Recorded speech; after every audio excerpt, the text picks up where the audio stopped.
Peygamber Sevdaları Vakfımız tarafından 2 Şubat 2020 tarihinde Onu Oku, Onu Yasa temalı siyer yarışması düzenlenecektir. Yarışma 4 kategoride olup yazılı test usulüyle yapılacaktır. Yarışma ile ilgili tüm gelişmeler ve ayrıntılar peygambersevdaları.com ve siyersınavı.com web sayfalarında yayınlanacaktır. Ayrıca gerektiğinde yarışmacılara SMS yoluyla bilgilendirme yapılacaktır.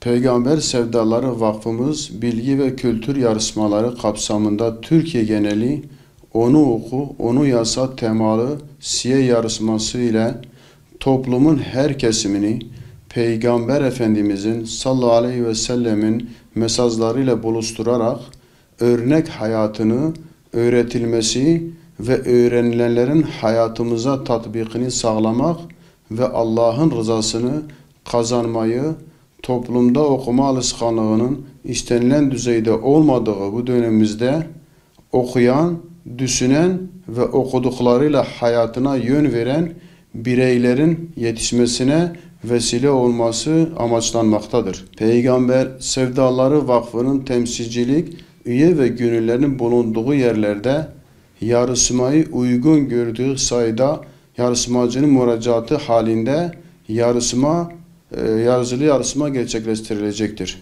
Yarışma Peygamber Sevdaları Vakfı'nca belirlenen peygambersevdaları.com ve siyersınavı.com web sayfalarında yayınlanacak olan yarışma merkezlerinde 2 Şubat 2020 Pazar saat 11.00'da 13.00 saatleri arasında tek oturumda aynı anda yapılacaktır.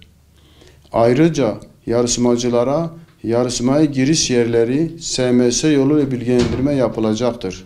Yarışma A ve B olmak üzere 2 kitapçık türünde yapılacaktır. Kitapçıklarda 1 ve 2. kategoride 60 soru ve 100 dakika cevaplama süresi olacaktır. 3 ve 4. kategorilerde 80 soru ve 100 dakika cevaplama süresi olup puanlama 100 üzerinde değerlendirilecektir. Yarışma süresi bütün kategoriler için aynıdır. Peygamber sevdalısı yarışmacı kardeşlerimiz 2 Şubat 2020 Pazar günü saat 11.00'da yapılacak olan Onu Oku, Onu Yasa temalı siyer yarışmasına katılabilmek ve yarışmaya gireceğiniz okullardan haberdar olabilmek için siyersınavı.com adresinde kaydınızı yaptırmayı unutmayınız ve geciktirmeyiniz. Kitabının okunması ve temin edilmesi yarışmaya katılmak için yeterli değildir. En kısa zamanda kaydınızı yaptırmanız gerekmektedir. Kaybedeni olmayan siyer yarışmasına kayıt yaptırmak için son tarih 17 Ocak 2020 Cuma günüdür. 9.sunu gerçekleştirmiş olduğumuz siyer yarışmasında Türkiye genelinde yoğun bir şekilde katılım olmaktadır.